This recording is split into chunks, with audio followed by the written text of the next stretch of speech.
Bueno, buenos días a todos. Muchas gracias por esta invitación. Que siempre hace mucha ilusión estar en estos cursos de verano de Escorial. No había estado nunca aquí como ponente, así que nada, te agradezco la invitación. Bueno, yo voy a dividir mi charla en tres partes principales. La primera, generalidades de vacunas. Luego, un ejemplo de desarrollo de vacuna de ADN en nuestro laboratorio, que es una vacuna que está ya a punto de entrar en fase 4, para que podáis ver que realmente es factible. Y los datos que tenemos actuales, la actualización de la vacuna de ADN frente al virus SARS-CoV-2. Entonces, bueno, creo que esta diapositiva la hemos repetido. Víctor, te copio.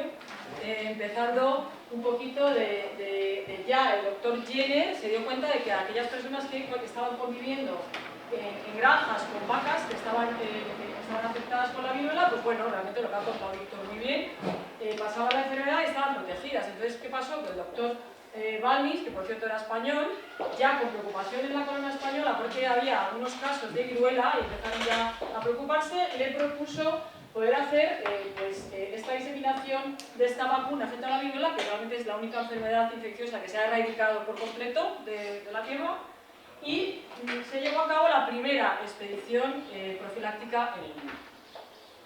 Bien, hasta el día de hoy las vacunas tienen realmente muchísima importancia. Está escrito que han ahorrado hasta 6 millones de muertes anuales con la administración de vacunas y tienen efectos desde el punto de vista económico, desde luego con los costes que se pueden llegar a ahorrar, social por las igualdades de oportunidades que hay frente a los ciudadanos y por supuesto desde el punto de vista de la salud para la inducción de una buena respuesta inmunitaria, prevención frente al cáncer y lo que hablamos incluso erradicación de las enfermedades infecciosas.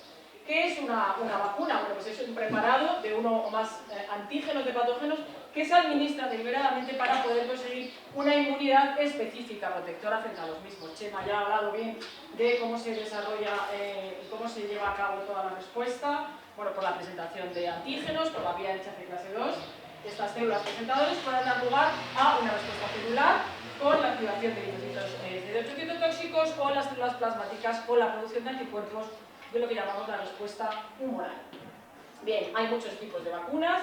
Las principales son las de primera generación, que son estas vacunas inactivadas o vacunas vivas que se está intentando llevar a cabo también frente a la COVID-19, en la que tú vas a eliminar aquellos genes que están implicados directamente en la infectividad. Vacunas de segunda generación, de subunidades, conjugados o vacunas recombinantes, por ejemplo, y vacunas de tercera generación o de ácidos nucleicos, como son las vacunas de ADN, que pueden ser vacunas desnudas, con el ADN desnudo simplemente, o incluidas en vectores virales, o las vacunas de ARN mensajero, que sabemos que han tenido tanto éxito frente a esta pandemia. Nosotros nos declinamos frente a estas vacunas de ADN desnudo con los distintos potenciadores que veremos más adelante. Bueno, frente a las distintas vacunas que decimos, pues los virus atenuados tienen el problema de difícil fabricación y potencial riesgo, ya que es el virus propiamente dicho implicado en el proceso, en este caso el SARS-CoV-2. Proteínas recombinantes en las que, bueno, está escrito que la respuesta celular no parece que sea muy efectiva. Vectores virales son vacunas muy efectivas, pero también llevan el riesgo de contar con estos vectores, y las vacunas de ADN. En definitiva, nosotros nos hemos inclinado desde el principio, que llevamos más de 20 años trabajando en nuestro laboratorio con el desarrollo de estas vacunas, en las que tú haces una inyección directa del gen que codifica un antígeno protector clonado en un vector plasmídico de expresión en células de mamífero. ¿Qué ventajas tienen estas vacunas? Bueno, en primer lugar, que quizás tenía que haber puesto antes, la seguridad. Lo primero que se busca en una vacuna es que sea segura. Estas vacunas de ADN, en contra de lo que mucha gente puede pensar, no se integran, por tanto la seguridad es del 100%. Son eficaces, estables a temperatura ambiente. Esto es, creo, uno de los factores importantes, sobre todo, y ya lo veremos más adelante, frente a la COVID-19, o sea, el poder distribuir una vacuna a países en desarrollo, incluso poderlo llevar en un sobre y no tener que contar con estas temperaturas, por ejemplo, con las vacunas de ARN o con las vacunas recombinantes que necesitas cadena de frío. Esto es una de las cosas tan importantes. Fácil modificación frente a las nuevas variantes. Ya contaba Víctor muy bien descrito antes que realmente es verdad que estas vacunas tenemos que pensar en afrontar todas estas nuevas variantes que están surgiendo todos los días, y con estas vacunas tú puedes sintetizarlos, puedes explorar los genes de interés y realmente se adapta a estas modificaciones de las nuevas variantes. Proporciona proporcionan una respuesta inmunitaria celular elevada y también algo que es importante es la producción relativamente sencilla y con costes bastante baratos. He querido hacerlo aquí en plan muy didáctico. Nosotros siempre seguimos el mismo esquema para desarrollar una vacuna de ADN. Tienes que seguir una serie de pasos en el que en primer lugar tienes que seleccionar el gen de interés dentro del proceso infeccioso indicado, el clonaje de este gen en el plásmido adecuado, en este caso van a ser vectores de expresión en células de mamífero, comprobar la expresión de este gen. Obviamente tú puedes tener un clonaje satisfactorio, pero tienes que hacer una transfección en células, por ejemplo las células G, son células de una línea celular mieloide humana, para comprobar la expresión. La producción a escala de laboratorio en bacterias se suele hacer Escherichia coli, que luego veremos que también es algo muy importante, es un proceso tedioso. Y quizás la parte más importante serían los ensayos en fase preclínica. Tú puedes tener un preparado, un plásmido muy bueno, pero tienes que ver que funcione las vías de administración, la concentración, las inmunizaciones y, por supuesto, hacer ensayos de inmunogenicidad, como luego veremos, y lo más importante, que proteja frente a la infección experimental de tu agente infeccioso en concreto. Por último, también, muy importante, que también se hablará luego en la mesa redonda, que es uno de los cuellos de botella, tienes que contar con una empresa que crea tu proyecto, que te lleve de la mano, porque al fin y al cabo aquí lo que se quiere es que esto se pueda aplicar y se pueda distribuir y que sea eficaz. Y sería la producción industrial con condiciones de buenas prácticas de laboratorio, es decir, en condiciones génicas. Bien, en cuanto a la primera parte, el agente infeccioso, pues tienes muchas formas de seleccionarlo por homología de secuencia. En nuestro caso, que luego hablaré de la leishmaniosis, que es el proyecto en el que llevamos tantos años trabajando, también hemos hecho ensayos transcriptómicos para ver en qué estadio de este parásito se expresa un gen en mayor concentración, predicción de inmunogenicidad, etc. Una vez que tienes seleccionado tu secuencia, como decía, tienes que hacer este clonaje. Este clonaje se va a llevar a cabo en células de mamífero, un vector, perdón, con expresión en células de mamífero. ¿Qué tienen que llevar estos vectores? Pues, en principio, lo más importante son los elementos de un vector de clonaje, en lo que tienes que tener un polilinker donde vas a clonar tu gen con tus genes de interés, el origen de replicación, la selección de transformantes, que luego veremos que es muy importante, ya que la mayoría de estos vectores se seleccionan por antibióticos, es decir, tienen genes de resistencia a antibiótico que te permite seleccionar tu plásmido en el que tienes incluido tu gen, pero ya veremos que en principio la Agencia Europea del Medicamento no tolera estas resistencias. Es verdad que la FDA sí tolera el gen de la resistencia a canamicina, pero eso realmente es un problema para luego poder pensar en una vacuna que tenga distribución mundial. Por supuesto, el promotor para la expresión en células de mamífero y la señal de polarización. Son los elementos imprescindibles que tiene que tener tu plásmido, es decir, tu vacuna de ADN. Luego hay elementos opcionales, como pueden ser potenciadores, señales de empaquetamiento, etc.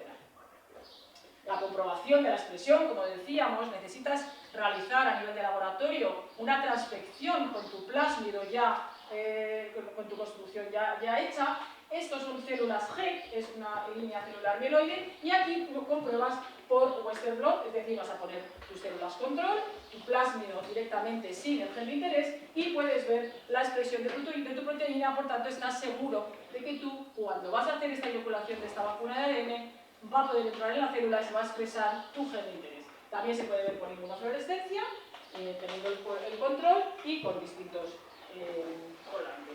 Bien, la producción a escala de laboratorio en bacterias. Esto, como decimos, pues bueno, luego también lo vamos a hablar, un compañero mío de laboratorio va a hablar de ello, Jaime Larga.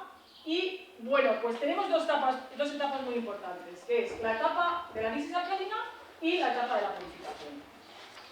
Esto normalmente se lleva a cabo con kits comerciales de distintas marcas que todos conocemos, como puede ser Diagen o puede ser Invitrogen, y es muy importante esta lisis porque necesitamos precipitar el ADN cromosómico, que como sabemos es único en bacterias, y necesitamos separarlo de nuestro plásmido que nosotros lo hemos metido o lo hemos incluido por transformación, ya sea por bacterias electrocompetentes o quimiocompetentes, pero nosotros lo que queremos es separarlo para poderlo purificar.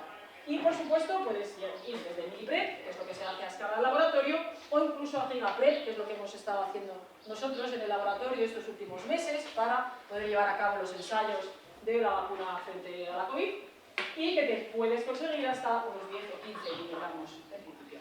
Y por supuesto, muy importante, eliminar las endotoxinas. Estas endotoxinas suelen ser de lipopolisacáridos que arrastras de la bacteria y esto con estos kits comerciales lo vas a eliminar. Bien, los ensayos en fase preclínica. Normalmente, bueno, se pueden hacer en ratón, en hámster, dependiendo del modelo y del proceso infeccioso, incluso en conejo. Nosotros seguimos siempre un cronograma igual, es que hacemos un prime boost, es decir, 2 inmunizaciones con un intervalo de 15 días y a los 15 días del boost, es decir, de la segunda inmunización con nuestra vacuna de ADN, haremos la infección experimental. Esto va a depender del proceso infeccioso. Claro, nosotros hemos trabajado toda la vida con parásitos, somos parasitólogos, realmente no somos virólogos, y nuestra infección, como luego veremos, se lleva a cabo con bromastigotes metacíclicos, que es, en nuestro caso, el estadio infectivo. Es decir, tú necesitas tener, para ver si tu vacuna es específica y protege frente a un proceso infeccioso en concreto, es esencial tener un control positivo. Si tú no tienes unos animales o unos perros, unos ratones que tengan ese control positivo, en este caso, por supuesto, no se va a inmunizar, pues no sabes si tu vacuna es específica o no. Después de la infección experimental, pues se hacen una serie de controles, dependiendo también del proceso infeccioso. A los 7 días, como luego veremos, se lleva a cabo la evaluación de la respuesta celular y también, por supuesto, el peso, signos clínicos y la evaluación de los anticuerpos. Por tanto, lo que estoy diciendo es que es algo como muy estándar que se lleva a cabo en la fase preclínica de cualquier vacuna de ADN que nosotros queramos evaluar. Pues la sintomatología y el peso, por supuesto, eso es muy importante y eso manda. El nivel de anticuerpos que vamos a detectar mediante ELISA, tanto de las IgG totales y las subclases IgG1 y IgG2, la respuesta inmunitaria celular, muy importante, una de las citoquinas que se detectan, como luego veremos con un sistema de ELISA también del spot, es el interferón gamma, que se relaciona con una respuesta Th1, relacionado con la resistencia a la enfermedad, también otras citoquinas como puede ser TNF-alfa, que se puede detectar desde por PCR, adquisición intracelular de citoquina, por distintos métodos, y por supuesto la carga del proceso infeccioso en concreto depende. Nosotros en Leishmania, que es un parásito intracelular obligado, pues nos interesa qué carga tiene en médula ósea, que es donde se va a acantonar este parásito. En el caso del SARS vamos a hacer esta detección por PCR en los principales órganos de Ana, como luego veremos, como puede ser pulmón, o corazón, o cerebro, ¿no? Bien, ¿qué ocurre con las vacunas de ADN? Hemos dicho que son seguras, que son eficaces, pero es cierto que cuando trabajas con plásmidos, con estas vacunas de ADN desnudas, pues muchas veces hay problemas en cuanto a la internalización. Luego lo vamos a ver también con los resultados. Tenemos distintas estrategias, desde la balística hasta la electroporación, que luego sí hablaremos más detalladamente, presión, liposomas, por supuesto nanopartículas, etc. Eso es algo que tenemos que saber, que disponemos de esas herramientas para poder potenciar la internalización de nuestro plásmido, que es lo que queremos conseguir. La producción industrial. Hemos dicho que esto está muy bien cuando tú trabajas a nivel de laboratorio, tienes una idea, tienes tu plásmido, pero necesitas obligatoriamente tener una empresa que crea en este proyecto y que la lleve a cabo. Nosotros, como ahora contaré, llevamos trabajando desde el 2008 con la empresa CZ Vaccines del grupo Zendal, que bueno, es una de las 2 empresas que tiene autorización en España, de las únicas que tiene autorización en España para el desarrollo de vacunas en el ser humano. Y necesitas esta puesta a punto. ¿Qué se va a hacer en estas condiciones óptimas de laboratorio? Es un proceso tedioso de optimización. Tienes que poner a punto las condiciones de temperatura, de concentración, de tiempo de expresión de este plásmido en tus bacterias. Generalmente se realiza en Escherichia coli. También tienes que probar distintas cepas, porque hay muchas que a lo mejor la expresión no es tan buena. Normalmente nosotros trabajamos con las células SURE, que son de genoma mínimo, para precisamente evitar problemas de recombinación, y necesitas ajustarte a los estándares muy exigentes que te exige la EMA, la Agencia Europea del Medicamento, que exige en estos bioreactores, que son de miles de litros de cultivo. Claro, obviamente tú no llegas a esta producción a nivel de laboratorio, y te exigen pues unos grandes rendimientos, pureza en condiciones estándares, como decimos, de las buenas prácticas de laboratorio, y también un alto porcentaje de formas TPT, que es la forma probablemente cerrada de nuestro plásmido, esta forma topológica. Por tanto, esta producción que decimos que es una optimización muy tediosa, necesitamos estas condiciones aeróbicas de fermentación en la que se van a seguir varios pasos de cromatografía y de filtración para obtener nuestro plásmido a grandes cantidades y en unas condiciones que nos piden de la agencia de pureza, ¿vale? Bien, hasta aquí es un poco cómo se desarrolla una vacuna de ADN, ¿no? Que parece que es algo como mágico, pues no, nosotros tenemos nuestro gen de interés y lo podemos incluir en nuestro plásmido y, como digo, de acuerdo a una empresa.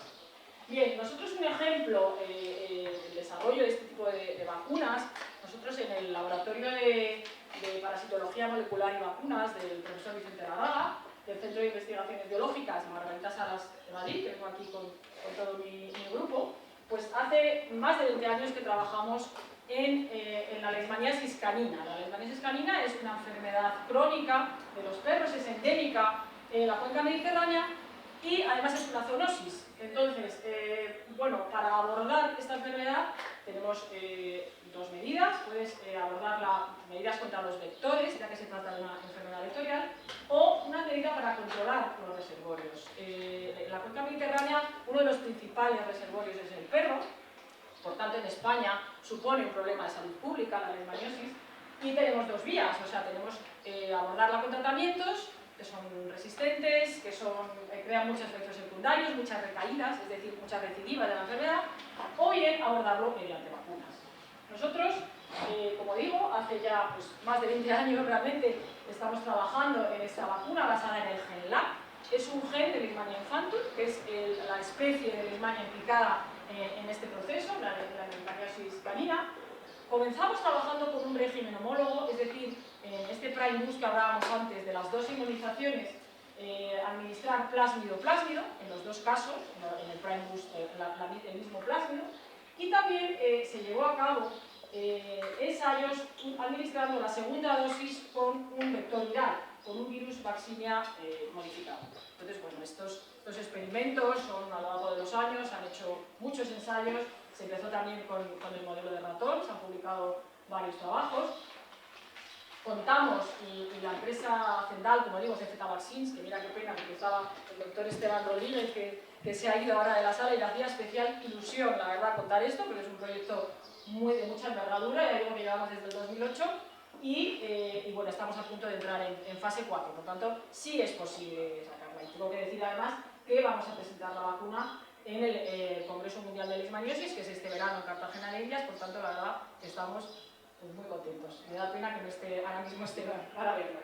Bien, lo primero que nos planteamos que fue, nosotros cuando empezamos a trabajar con esta vacuna, trabajamos con el vector PCINEO, que tenía resistencias a antibióticos, o como decía al principio de la charla, es que para poder seleccionar tu plásmido y esas bacterias que han incluido este plásmido de interés, la mayoría de ellos tienen resistencias a antibiótico, pero esta vacuna desde el principio se pensó que fuera de distribución mundial, es decir, nosotros teníamos que pensar en generar un plásmido que tuviera un sistema alternativo de selección. De hecho, se llegó a crear el plásmido PEPAL, aquí está representado ya con el gen de interés, con el PEPAL-LAC, que tiene un sistema alternativo. En este caso tiene el gen FAB1, que es esencial para Escherichia coli, que codifica para la aminoácido reductasa, que participa en la síntesis de ácidos grasos. ¿Nuestro objetivo cuál es? Nuestro objetivo es seleccionar aquellas bacterias que no han incluido en estas bacterias no han incluido este plásmido. Por tanto, es la concentración de triclosan que inhibe a esta enzima. El triclosan la inhibe de forma reversible, pero necesitamos obtener esa concentración mínima a la que nosotros no vamos a seleccionar esas bacterias que no tienen el plásmido. Por tanto, es una manera en la que no se utilizan antibióticos y podemos pensar que es una vacuna de distribución mundial. Bueno, aquí vemos por medio de gentagalosa, de patología, y aquí sí que vimos que la expresión de nuestra proteína LAC, que es lo que a nosotros nos interesaba, tenía una expresión muy parecida con aquellos vectores que sí tenían genes de resistencia a antibiótico. Como digo, seguimos el cronograma. Bueno, en este caso, aquí el hospedador es el perro. Hemos trabajado pues, muchísimos años con la Facultad de Veterinaria de Zaragoza, donde teníamos alojados los animales, los perros Beagle, que son los que se utilizan en este tipo de ensayos. Y bueno, como siempre, como digo, necesitamos nuestro control positivo, que no vamos a inmunizar. En este caso, como comentaba anteriormente, hacemos una infección experimental de gripe elevada a la 8 por mastigotes vía intravenosa. esto para nosotros es una infección muchísimo mayor a lo que puede ser la infección natural, para asegurarnos que tenemos un control positivo de estos animales y poder realizar nuestras inmunizaciones. Como digo, se generaron, bueno, 2 dosis, como siempre, y con 15 días de intervalo en medio, y a la evaluación tanto de la respuesta humoral y celular como la carga parasitaria y los signos clínicos. Bueno, esto es un resumen muy resumido de tantos años de trabajo y tantos experimentos que se han hecho de eficacia, pero en resumen sí que quería mostrar, en rojo está mostrado los resultados de nuestra vacuna, del PEPALAC, con este vector de expresión en mamíferos que ya decimos que no tienen genes de resistencia a antibiótico, y se comparó con una vacuna que en ese momento estaba en el mercado, y sí que vemos que la carga parasitaria, que como digo, al ser un parásito intracelular obligado, se va a acantonar en médula ósea, es lo primero que nosotros tenemos que mirar para saber que estamos controlando esta enfermedad.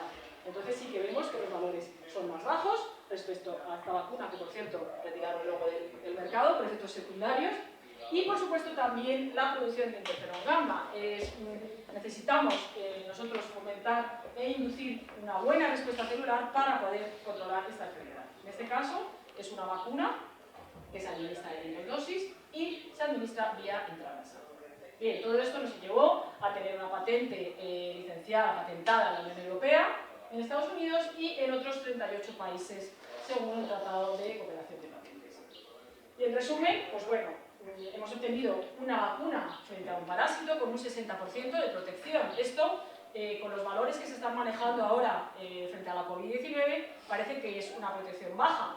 Pero realmente, y no es porque lo hayamos hecho en nuestro laboratorio, es un hito frente a las enfermedades parasitarias, porque bueno, recientemente la Organización Mundial de la Salud aconseja vacunar frente a otro parásito como es la malaria únicamente con un 30% de protección. O sea que realmente los parásitos son organismos muy complejos, se enmascaran frente a la respuesta inmunitaria del hospedador y tienen una variabilidad antigénica muy importante. Por lo tanto, bueno, pues esta vacuna pensamos que ha sido pues, bueno, un gran logro.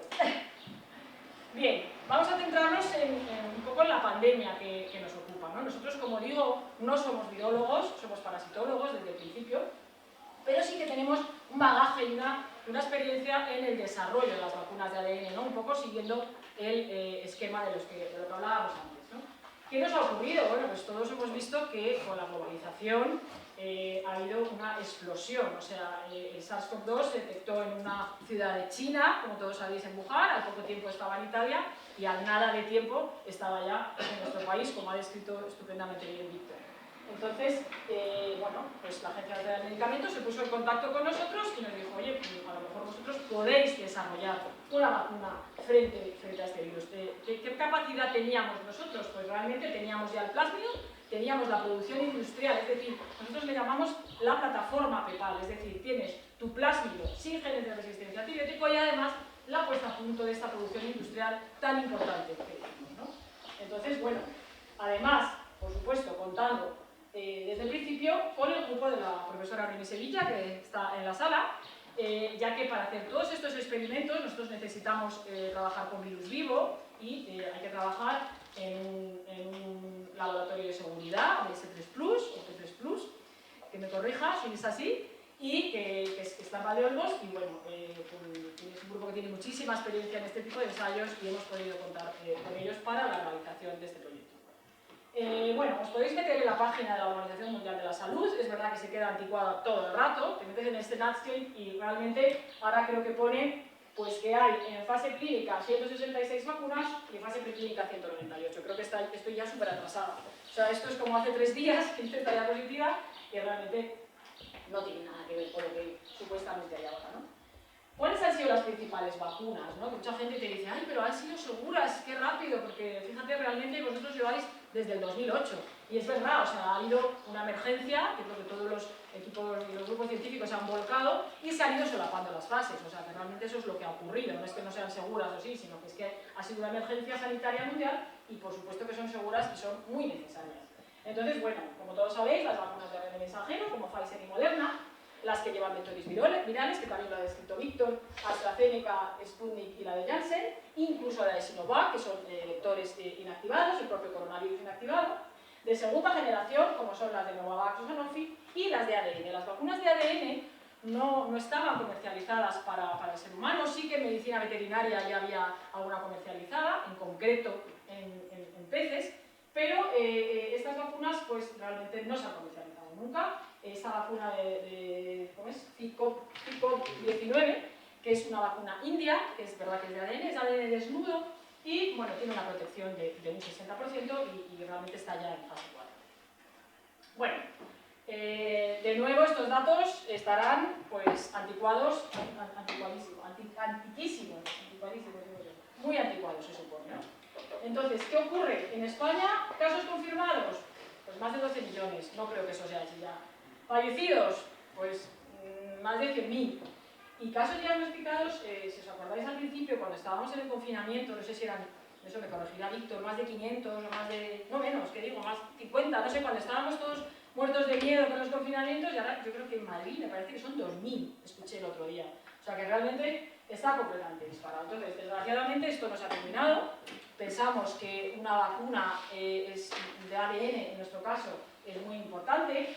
Mucha gente que dice, oye, ¿y por qué vas a hacer una vacuna española si resulta que ya está Pfizer, está... Bueno, sí, claro, pero es que a ti Pfizer o Moderna no te lo va a regalar. Tú tienes que comprar esas vacunas. Nosotros tenemos un potencial en España que realmente sí se puede desarrollar.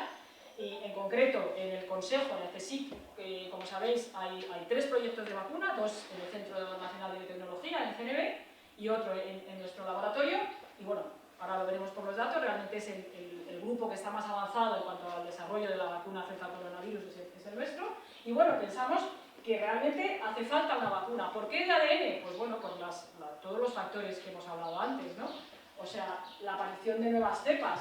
Esto, a lo mejor con otro tipo de vacuna, pues es mucho más complejo, ¿no? Poderte adaptar. En este caso, nosotros podemos realizar el conaje, podemos mandarlo sintetizar y a lo mejor en cuestión de un mes o un mes y medio tenemos otra vacuna ya en curso que se puede desarrollar y afrontar frente a Omicron, frente a las variedades de Omicron y todas las que quedan por venir, ¿no? Ventajas de las vacunas, ya las hemos dicho. La principal, aparte de que sean eficaces y seguras, pues que sea estable a temperatura ambiente. Yo creo que esta pandemia, y todos sabemos que por muchos esfuerzos que hagamos todos en el primer mundo, y que, claro, siempre hemos sido, entre comillas, muy egoístas y queremos estar nosotros todos muy bien, pero realmente hasta que no vacunemos hasta la última persona del tercer mundo, esto no se va a terminar.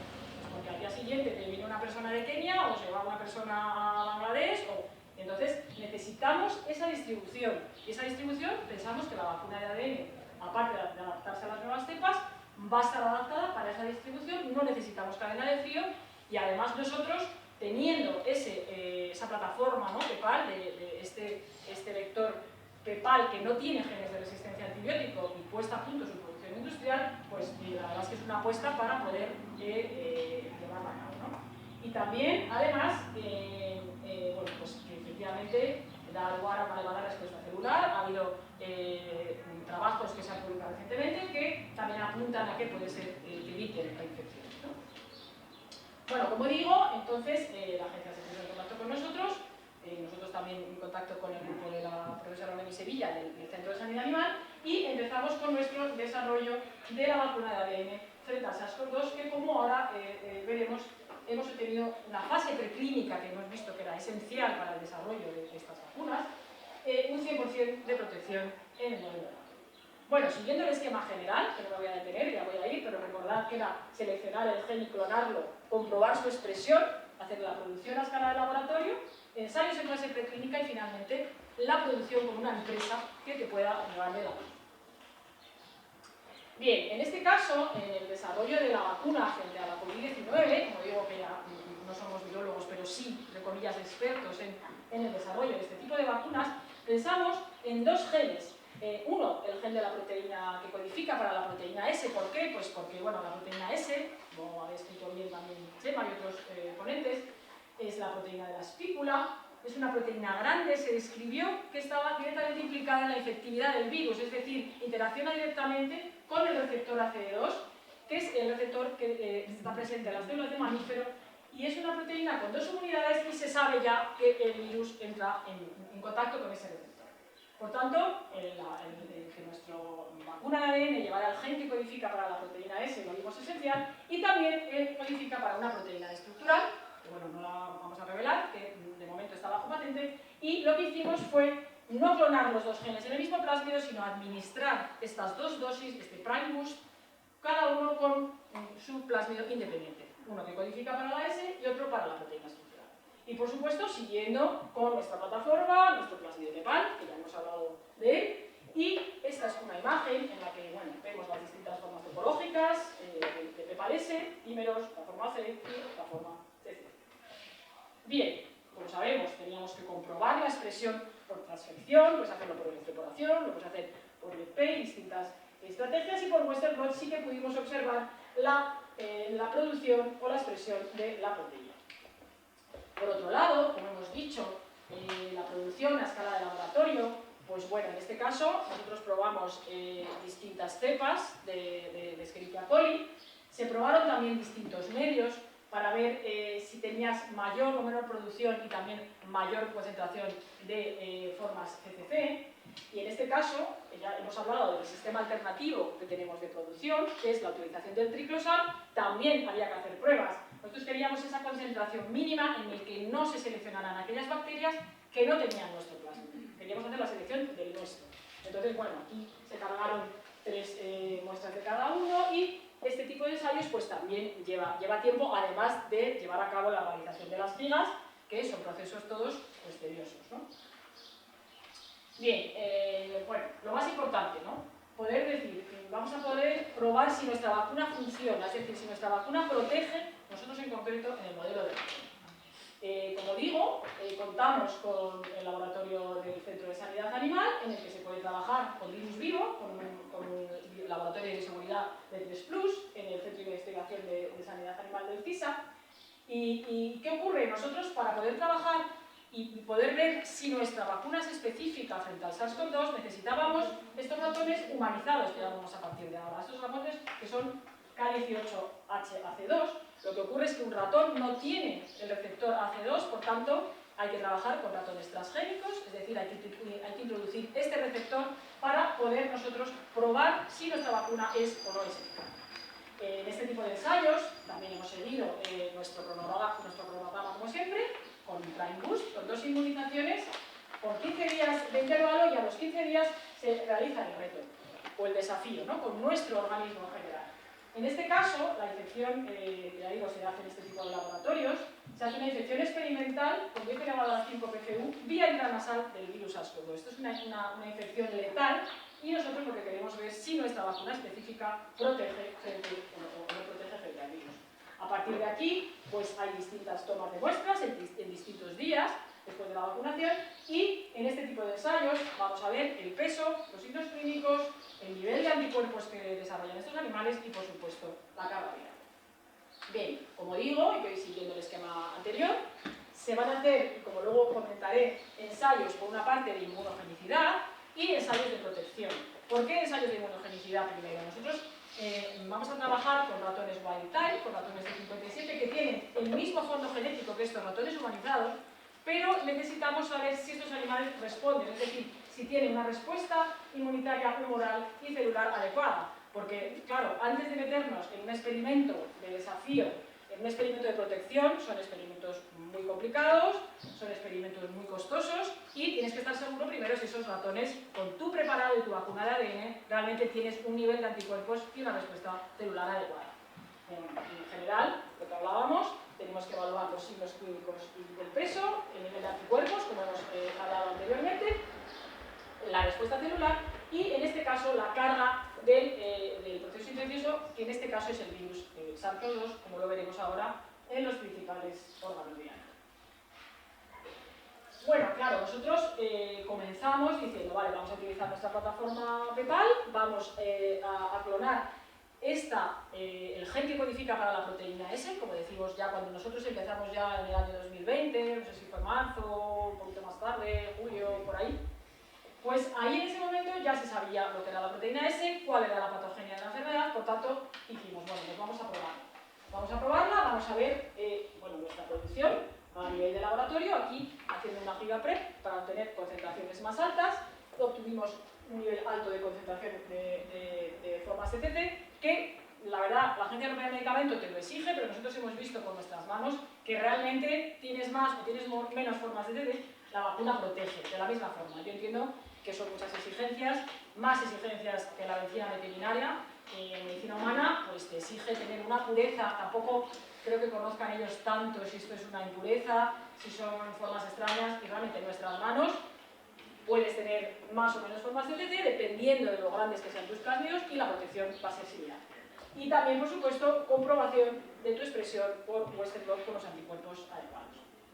¿Qué ocurrió? Aparte de hacer los ensayos de inmunogenicidad, como hemos hablado antes en los ratones wild type, se llevó a cabo un ensayo de protección en ratones humanizados frente a una dosis letal del virus SARS-CoV-2. Lo primero que vimos es la evolución del peso corporal y de la sintomatología. En el control, en el que no inmunizamos con nuestro plásmido, con nuestro antígeno, sí que vemos que los animales, los ratones, desde el día 2 empiezan a disminuir su peso hasta el día 7, en el que, según la ley de bienestar animal, tienes que sacrificarlo, ya que tú no puedes trabajar con un animal que ha perdido más de un 20% de su peso. Por tanto, sí que vimos que en el control, al día 7 ya no podíamos, había que sacrificar a todos estos ratones. Con nuestra vacuna, con Pepal-S, sí que vimos que un 50%, como vemos aquí justo, un 50% de los ratones sí que mantenían su peso a lo largo de todo el experimento.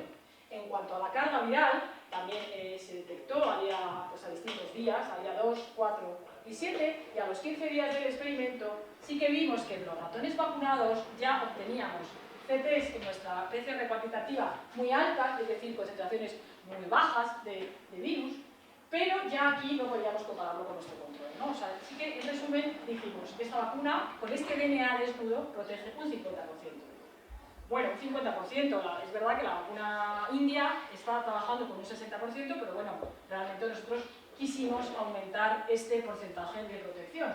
Pero claro, la hipótesis era que teníamos un problema de internalización en la célula. Como he comentado antes, son vacunas eficaces, pero sí que tenemos distintas estrategias para poder potenciar esta entrada del plásmido en nuestra célula hospedadora, en la célula de manejo.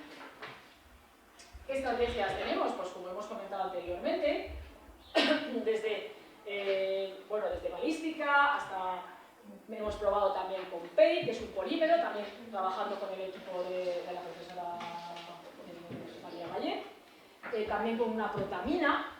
Bueno, pues es una histona que puede empaquetar el DNA, y también podíamos pensar que podía ayudar a la internalización de nuestra vacuna en la célula hospedadora. La electroporación, que es una de las estrategias que hemos elegido, ya había trabajos publicados sobre el tema, ya vimos que realmente la electroporación con ese cambio de cargas sí que la gente estaba obteniendo muy buenos resultados en vacunas de ADN en general.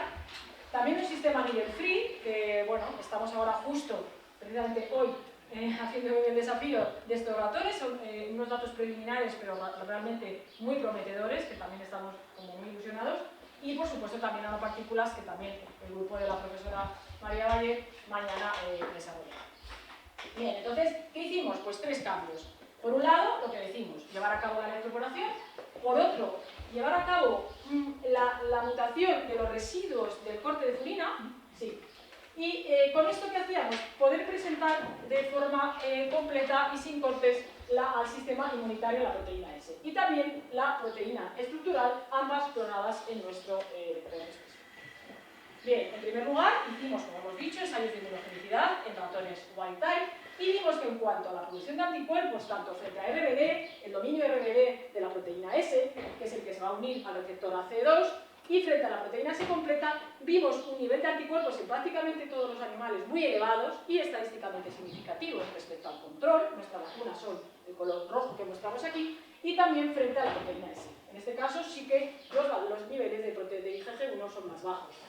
Los valores de la IgG2C se relaciona con una respuesta de H1, se ha relacionado con protección de la enfermedad.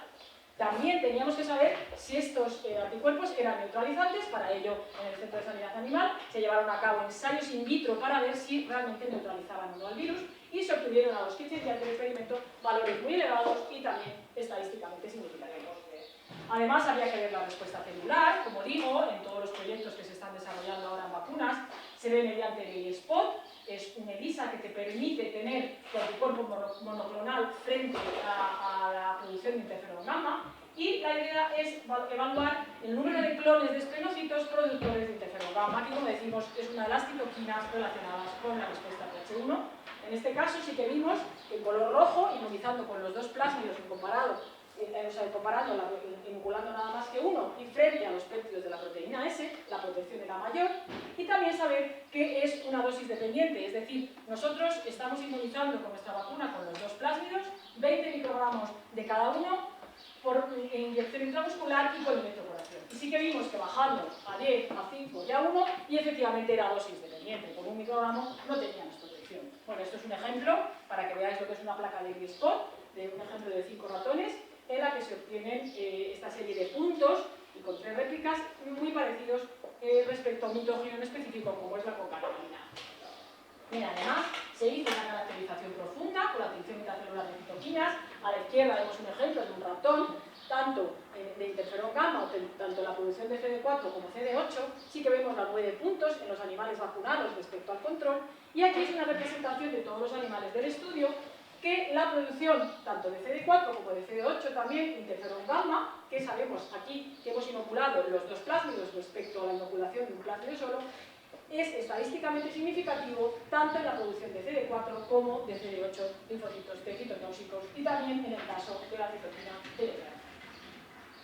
Bien, llevamos a cabo entonces, después de estos resultados de inmunogenicidad, la protección frente a la dosis letal de SARS-CoV-2, viendo de nuevo una producción muy elevada de anticuerpos respecto tanto a las IgG totales, IgG1 y IgG2T, siendo estadísticamente significativa la producción de esta subclase relacionada con la respuesta TH1.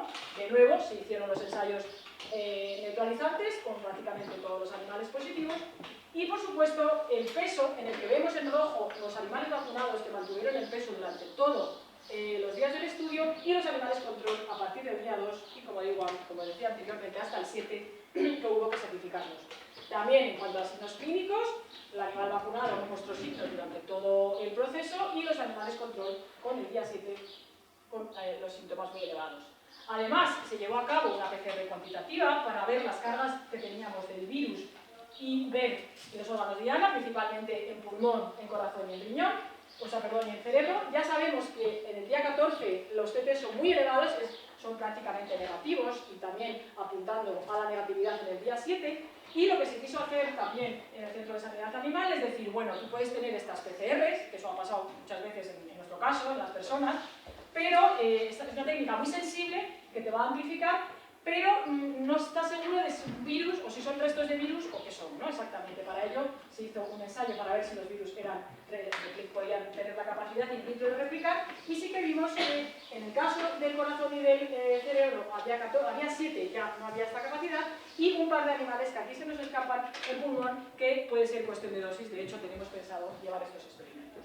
Quisimos ver también la memoria inmunológica, es decir, no hacer el reto a los 15 días como hacemos normalmente, sino que dejamos pasar 3 meses y obtuvimos los mismos resultados satisfactorios en cuanto a peso, sintomatología y el nivel de anticuerpos neutralizantes frente al virus SARS-CoV-2. Por último, todos estos experimentos que he contado se han hecho frente a la cepa de Wuhan, la primera que se aisló, y lo hemos querido hacer también frente a la cepa Delta, obteniendo unos resultados también muy satisfactorios, con una alta producción de IgG2T, estadísticamente significativo, incluso también de proteínas totales, anticuerpos neutralizantes prácticamente en todos los animales, y la evaluación que hacemos siempre tanto de peso como de sintomatología. Bueno, podemos decir que la vacuna PEPAL-SFS, que así llamamos a la vacuna modificada, con esa modificación del corte para la vacuna, y la proteína estructural ofrece una protección del 100%. Simplemente decir que es la producción de condiciones GNP, sería este nuevo paso.